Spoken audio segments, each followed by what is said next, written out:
Good morning, everybody, and welcome to Community Connection. I sort of anticipate that hearts are falling across our wide listening audience when they see it's me instead of our beloved Mr. Day. But today you're stuck with me. If you've been dealing with any medical issues lately, you know that if a specialist can get you on the calendar, you don't say, I'm sorry, I can't make it because I have to do Community Connection. You go see the specialist. And so that's where our boss and friend is today. So I know that he would be very upset if I did not spend a little time mocking the Melvinator. Are you with us today, Melvinator? Of course I am. Wouldn't miss it for the world. Because you've missed it never. Never. Okay.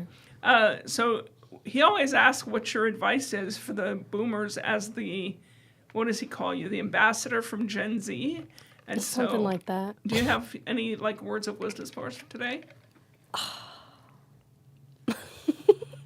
This is so profound. So profound. Be silly and have a good time. Okay, well, thank you for that. So we're really excited to move on from that advice. And Jacob's here with me today as my co-host. Yeah. Jacob, I want you to introduce our guest today. All right, awesome. So, hi, I'm Jacob, and today with us we have Tommy Clark, who is CEO of Mission House Coffee, founder as well, and community connections pastor at Passion Community Church. There's a lot of different hats that this guy wears in the community, and I swear, I'm out and about, and someone will always say to me, "Oh, do you know Tommy Clark?" And everybody knows Tommy. Everybody loves Tommy. So, yeah. I'm pretty sure I'm offended by that since I never met him until today. Well, I feel like that's more on you than me. Okay, well, I'm just saying if everybody knows him and I don't know where that puts me. But anyway, go ahead. But anyways, so Tommy has a great history with us on the coffee shop end of things as well as the church end of things, which we'll be talking about later. But Tommy, just want to kick things off hey, tell us a bit about who you are, what drives you, why do you do what you do? Yeah, absolutely. Well, I appreciate you guys having me here this morning. It's good to kind of see this side of things and get to meet you as well. So now that you can be one of the everybody apparently. I can be part of everybody. Yeah, that's right. That's right. Thank you, Taylor, for that profound wisdom that you dropped there. I will be reviewing that in my head for the rest of the minute. My name's Tommy. I do have multiple hats. I'm the owner of Mission House Coffee, CEO, president, treasurer, whatever you want it to be at that moment. And I also am Connections Pastor at Passion Community Church. Both things that I love doing. I'm a husband as well. I've got 2 kids, Wyatt and Reese. Wyatt is 7, Reese is 2. Really for me, it's all about community. And I know it sounds almost like, I don't know, pedestrian to say that or just too mainstream, I guess. But really it's from a young age, from growing up, I watched my household continue to just love people. I was actually talking about this recently with my wife.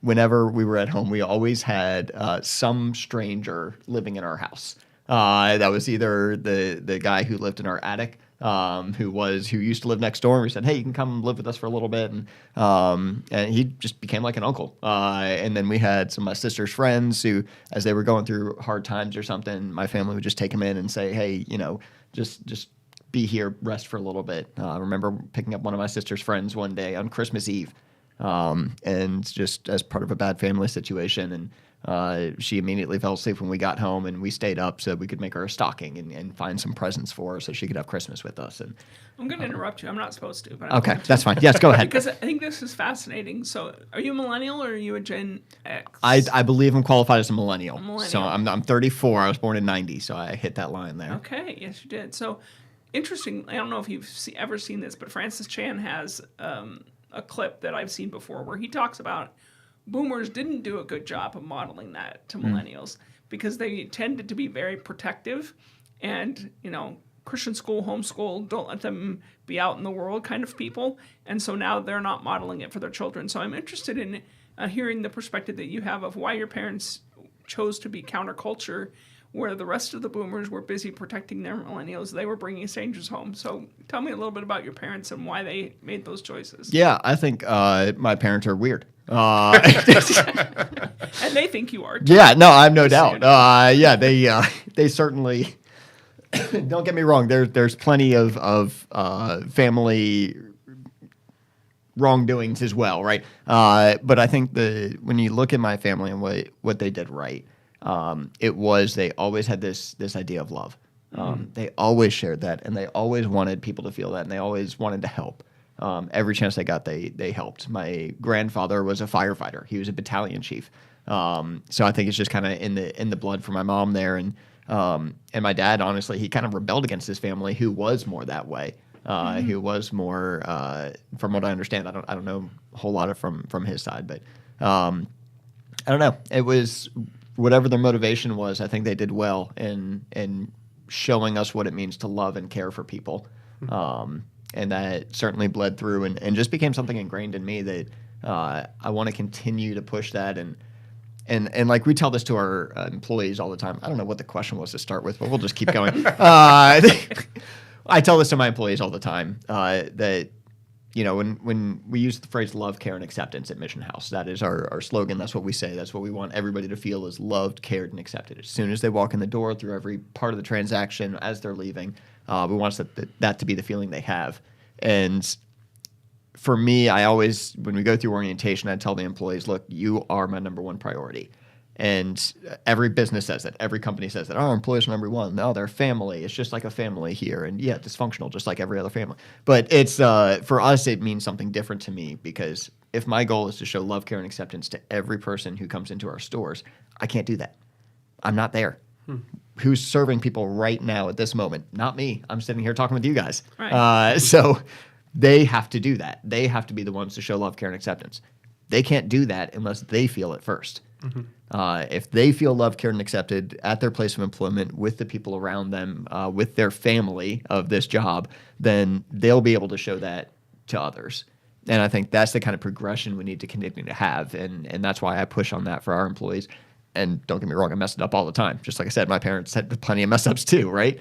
And so it's something that we're constantly learning and training ourselves on. But I think it's something that when we look at community, when we look at this, when we look at connection of community connection per se, I think we find that the biggest thing we can do is just be the example that we want to see set. We just live out the aspects of love that Christ set for us, that the people that we love and care for have set for us, and those positive role models. You just have to do it. And unfortunately, sometimes that's the hard part, right? Because people are people. And that also means loving people that maybe don't respond in the same way. But honestly, that's the biggest thing we found to do. So Yeah, and I think that's so cool because it's like, and just kind of hearing more about like your character, both as a business leader and in the home life and how you were raised as well of, I don't know, I forget where I'd heard this or like read this from, but it was like in the book I read someplace, it was like worded as, the church, the Christian communities, we've lost the sacred art of inviting people into our home. And nowadays it's like there's so many programs and labels and structures and things like that. And those are great things. But hey, just like being raised in an environment where it's, hey, you need a place to stay, come stay with us. Right. And that just being handled on a very personal, intimate level. And then that is how you carry yourself both as a father in the home and then also, hey, how I lead in the business space. yeah. So I know I interrupted you and got off your flow, but That's all right. we're going to go, and then I want to come back to what you We just can said jump later. around. I'm good with that. All right. I feel like you are. I can sense that. But we're going back to the why. So that was the first question, and you started with your parents. So let's continue this whole thought of why you're in the spaces you're in and why you're doing what you're doing. Yeah. So the story kind of progresses from my childhood. Let me take you to my high school. No, we'll jump ahead a little bit. So when I was in college, I had the opportunity to go to the Passion Conference in Atlanta. Great conference. If you ever get the chance to go, I highly recommend going. Francis Chan was there. I got to hear him speak. It was great. And while I was there, I met some friends who were from Alabama. I went to visit them later because we came pretty close within those 3 days that we were there. And they took me to their church, and their church was a coffee shop. And I was like, oh, that's the coolest thing in the world. I got to do that someday. And put it in the back of my head. And, everybody dreams of opening a coffee shop or, just having that cool job, right? And so it just sat in the back of my head. I did a lot of retail management. I did a lot of lifeguarding, kind of normal jobs. And when I left college here, I went back home to Northern Virginia. and started kind of figuring out, okay, what is the plan here? Got connected to a church there. My wife and I got married. She moved up there, and at this point, I was kind of managing a Sweet Frog at the same time as volunteering at a church that was right next door to the Sweet Frog. And the more I got connected there, the more I felt God pull me there. So I ended up getting an internship there as the youth pastor or a youth intern, and then ultimately ended up taking a youth pastor job there. Much larger church. It was a great experience, great growing experience. About 3 years after I became youth pastor, we just felt called to move on, and we moved back down here. I don't know if you know the difference in cost of living from Gladys, Virginia, from Fairfax County, Virginia. Slightly different. So we decided at that point, let's come back down here where she has family. And I was just kind of a stay-at-home dad for a month, and which is great. But if you know me at all, and you've probably already figured this out from the 10 minutes we've had together, I can't sit still. That's not going to happen. So I can attest, no, he cannot. yeah, if you see me sitting still somewhere, then you know it's killing me inside. So the budget and things like that, I'm not a huge fan of, but you got to do what you got to do. So I started working on this idea. My wife, super supportive.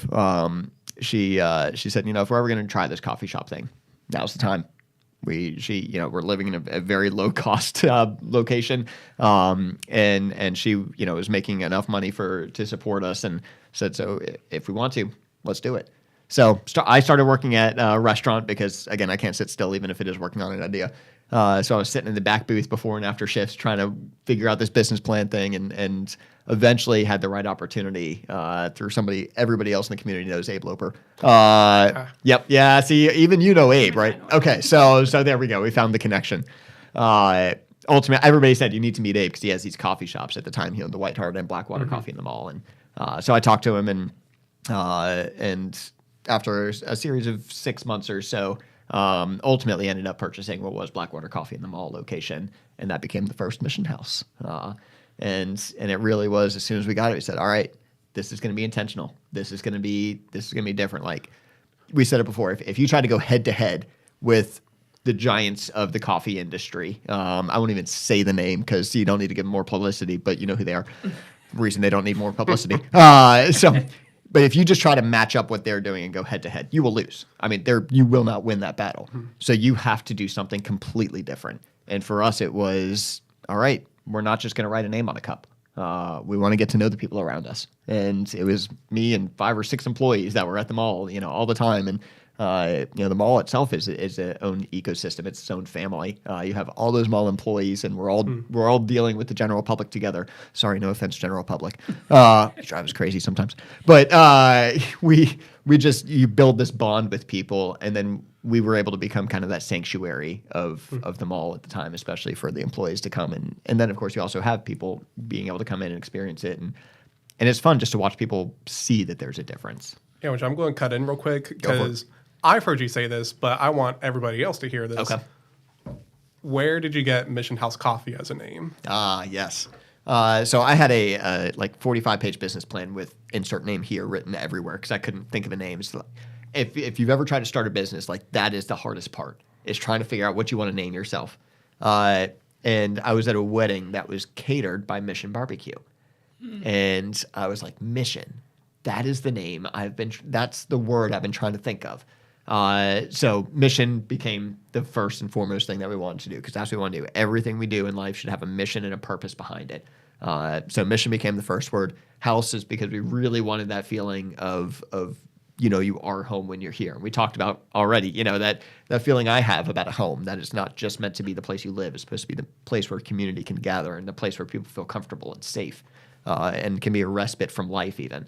And then coffee, because, hey, that's what we do. That's the means by which we accomplish the mission.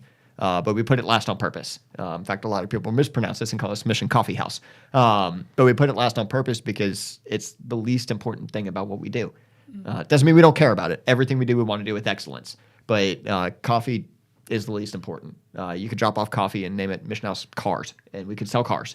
And it would still be about that feeling of making sure that we are being on mission, and that feeling of making sure everybody feels that love, care, and acceptance when they're interacting with us. Also, it wasn't copyrighted. Nobody else was using it. So that certainly helps. too. Yes, absolutely. Do your research. There's plenty of businesses who have had to change names because of that. But it just, that combination just seemed to fit perfectly. So yes, thank you for asking that. So we're going to move into a commercial. All right. So it's about the Coffee Connection. Ah, So why don't you fantastic. set that up and tell us how that works and how that all came about? Yeah, so we have partnered with Patrick Henry and the Hope for Tomorrow Counseling Services, as well as Hill City Donuts, and we love partnering with them. What can go better than coffee and donuts? We see a lot of police officers, but the whole idea here is that we want to be able to encourage people to really, the encouragement is for the counseling side of things. We want people to be able to receive help, and I know that sounds not good, but it's everybody needs it. Like everybody needs somebody to talk to, and to talk to somebody who is trained, who's gone to school for how to help you process through these things. There's nothing better. So to encourage people to do this, come into either Hill City Donuts or Mission House Coffee, purchase something, you'll get a punch card. Yeah, you can get it punched. Only our downtown location, because that's where it's all based out of.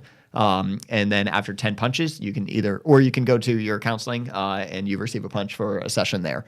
So any one of those three you get a punch for. After 10, you can either redeem it for free donuts, free coffee, or a free session. So just a great way for the community to partner together and help the community. So let's see this commercial.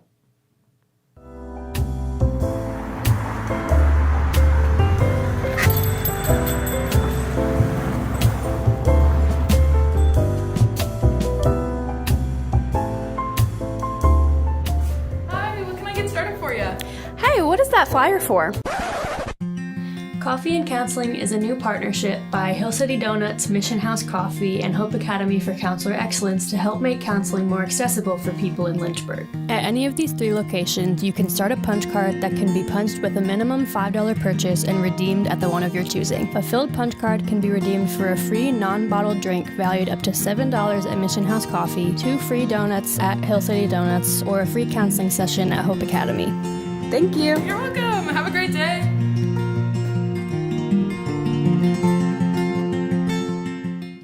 Well, that's pretty creative. Yeah, no, I I'm loved not it. sure. I wonder if it's ever been done anywhere. Ever. It's just so creative, and I don't think I've ever heard of anything like it. No, No, I I've never heard of it. And it was actually Rob Wheeler that had the idea. And it was like, I was starting to connect with Tommy on the church end of things. Right. And then Rob had kind of me like, hey, you're friends with Tommy Clark. And he had this whole idea and kind of like started that up between us. Yeah. So I want to move into what you do at the church, but I want to finish up by a follow-up question on this love, acceptance, and Love, care, and acceptance. love, care, and acceptance. It sounds to me that this is a little bit different than just a way to make more money or a slogan or a, good customer service equals better. Like, it doesn't seem to feel that way to me. So explain, like, is it really truly the motive for you, or is it just like a way that you're going to convince people to buy more coffee? So I was asked this very question when Really? we started the company. Okay. What is the difference between you doing this mission thing for real versus different companies saying they are and it just being a publicity stunt? All of my employees, if anybody's watching right now, they remember this line because I said exactly that in their orientation. Because that then leads us into the part of the orientation where I go over what we call our care strategy. Goes over our 4 core values of great service, great for the community, great products, and great You forgot. your great third place to one. work. I did. I forgot my 4. You threw me off here. I'm not in my orientation mode, so I was out of it. But for each one of those greats, and that's how we show that love, care, and acceptance, we have standards and accountability for how we meet those standards. And so it's one of those, like, we've ingrained it deeper. Let me be clear. If this was a marketing strategy that was here to make us money, I have failed miserably. Money is the least motivating factor of what we do. And the way I like to view it is we kind of view ourselves the way we act is like a nonprofit. Okay. We need to make enough money to keep doing what we do.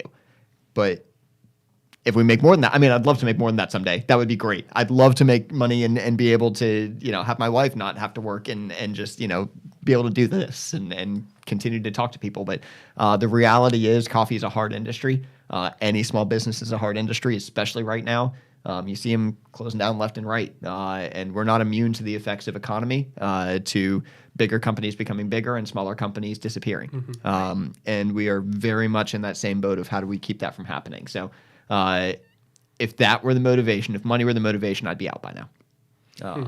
So what is your goal is to make it feel different, and how does it feel different if I come to Mission House Coffee as opposed to if I go to the place that we're not mentioning because everybody already knows about them? Right. That which shall not be named. I'll say it's twofold. Like the reality is, if you want to walk in the door, get a cup of coffee, and get out and have nobody know who you are, you can do that. I mean, you can certainly just be a customer who we'd never interact with. What I try to point out for employees is that we really want to create the opportunity to connect more than that. And that comes through, one, we make sure everybody's greeted when they walk in. And obviously, again, we're human. So if you've walked in and you're looking at this now and you're going, no, you don't. I walked in that once. Yeah, you probably did. Like that, we make mistakes all the time. But, we want to welcome them. We want to be able to interact with them at the counter in a way that they interact with us, right? Some people are coffee snobs, right? They know exactly what they're talking about. And you know what? If you're a coffee snob, we want to match your coffee snobness. We know what we're talking about too. We roast our own coffee. We know what it is. Some people walk in and they really have no clue what they're doing. And then we have our favorite, which is the people who think they know what they're doing, but they really don't. They've been to that big name store before and they think that that's real coffee and it's not. And so I'm pretty sure you shouldn't have just said that. That's okay. Come at me. Please don't. But we, it's just about making sure that we're meeting people where they're at. Honestly, my favorite moments are when somebody comes in and they're just in a bad mood, or they're just in a negative spot and they just you can see it. And it would be easy for somebody in customer service to give them their minimal. To say, all right, I'm going to lessen my interaction with you as much as possible. We're going to do this transaction. You're going to move on, and we're just going to go about our days. Where our push is, if they're having a bad day, let's see if we can change that. Let's see if we can be a part of what turns that around. Let's see if we can find out what's going on. Those regulars of ours, I mean, if you come into the shop on a regular basis, we're going to know who you are. We're going to know what you're doing there. We're going to know if you're having a bad day, even if nobody else can. That's the level we want to get with everybody. It can't happen all the time. If you're always coming during the busiest part of our day, it's still a shop. It functions that way. But we try to create that opportunity whenever possible. And so to dig just a little bit deeper, if having these principles isn't to make money, why have the principles? Like, what is the end game goal? For me, it is, I'll back up a little bit. All of our employees are required to have a motivation for why they show love, care, and acceptance for every person. That is a requirement for getting the job. You don't have to tell me what it is. Next time I'm going to bring my orientation guide. But the reason for that is because everybody needs to show that love, care, and acceptance. I tell people all the time, it's not a Christian business. I don't believe a business has a soul. Therefore, it cannot be Christian. It serves a product. It has a service. That's what it is. But it's the people behind it that can be one thing or the other. Obviously, I'm a Christian, and obviously that's my motivation. So my motivation is found on John 13:35. It's by your love they'll know you're my disciples. I will have the opportunity to interact with somebody and show them love, care, and acceptance before I say anything about Jesus to them. And I want, ultimately for me, I want people to know that. I want people to reason to know why I do this, why I show love, care, and acceptance, why my parents showed love, care, and acceptance was because of Jesus and the transformation he has made and that he shows us this. Without that, it really does nothing. We've had employees come in and we tell them all the time, if this is about making money, if this is about a paycheck, there are jobs that pay better and you're going to be happier somewhere else. If it's about your why, you're going to love being here. And we've had employees who came in and said the right things to say, oh, yeah, it's about the why. And then we find out later, no, it's about the paycheck, and they don't last. We've also had employees who have left for better paying jobs and then come back because they realize it wasn't worth it. They realize that the environment that we create and the motivation that we provide the opportunity for them to use is worth far more than the paycheck. And there are times in your life where you just need more money, right? We say there's nothing wrong with that. If that's what you need in life right now, by all means, go for it. But if you're at a spot where it's more about why than where your spot. So tie all this into your other job. Yeah, absolutely. In which We I have will, 5 minutes, so I'm going to interject real quick and with a quick apology. Okay. Because I have a cup of coffee here this morning. I brought it from home. Okay. We sell coffee for your house, yeah. These beans came from the Muse.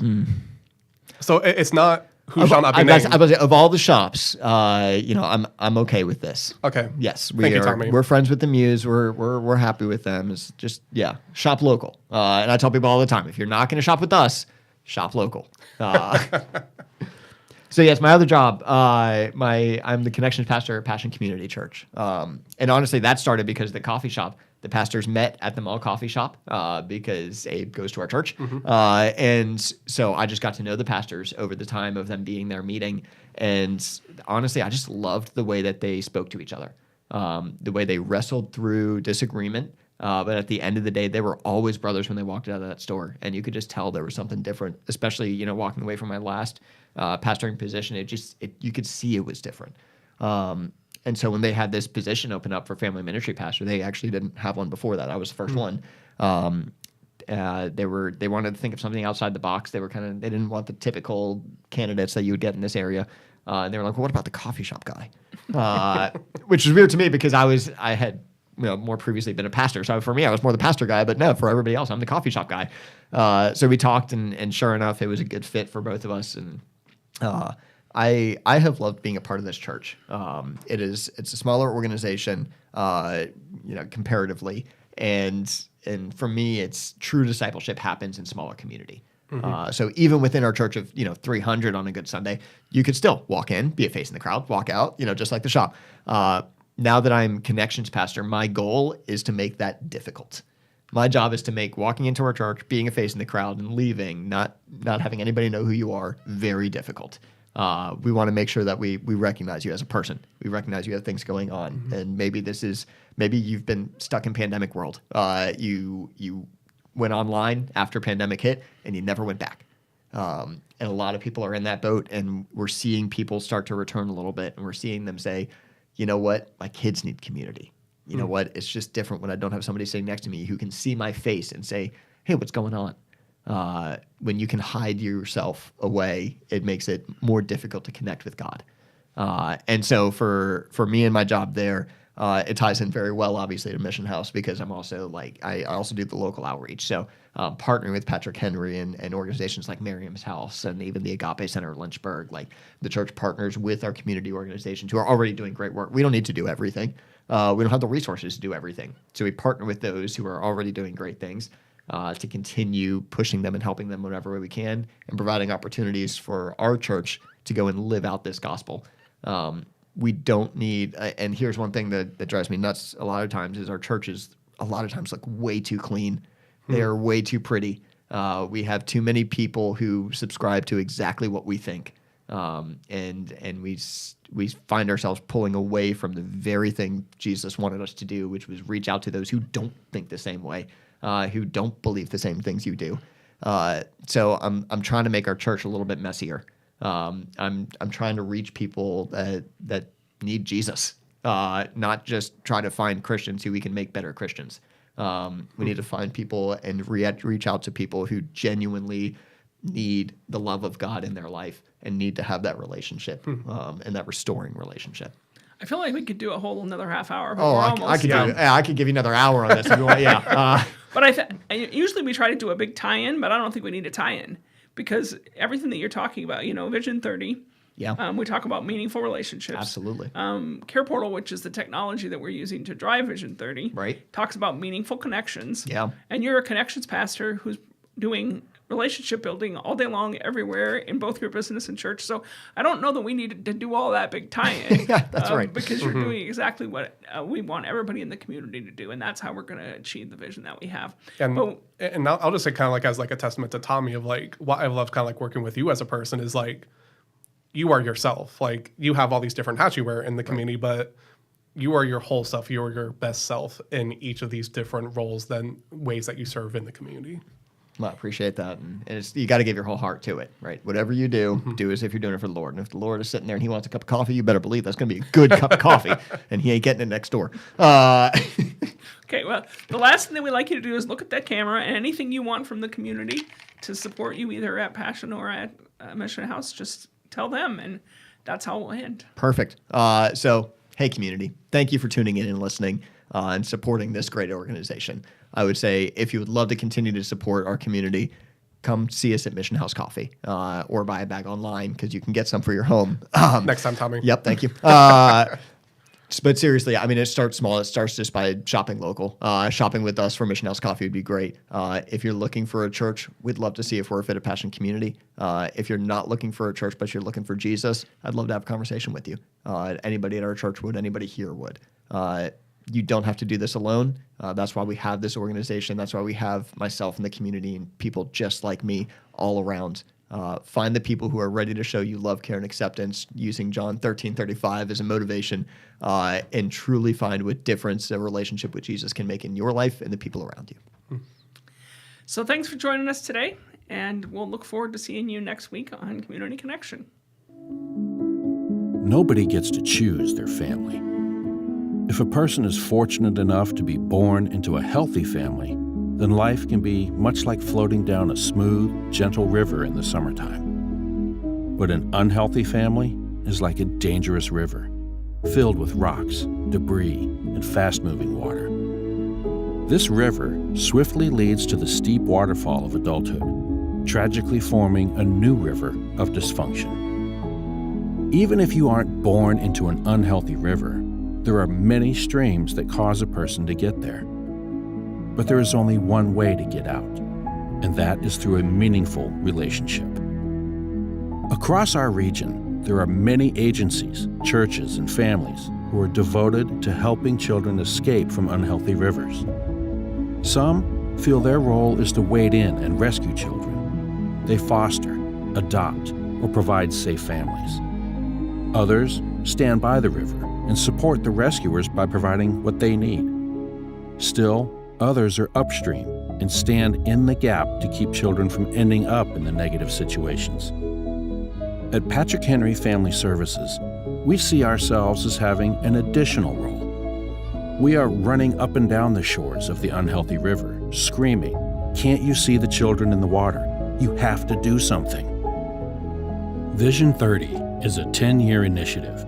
By 2030, we envision a region where all children are safe in their own family, or with caregivers who are supported by a local faith community. So, where do you stand at the river? Are you upstream, keeping families together and strong by standing in the gap? Are you in the river, directly impacting children? Are you on the shore, providing support for the brave folks who have entered the river? Or are you just passing by without noticing? No matter who you are, come down to the river with us. Let us help you find your place. Not only will lives be changed, but you will never be the same.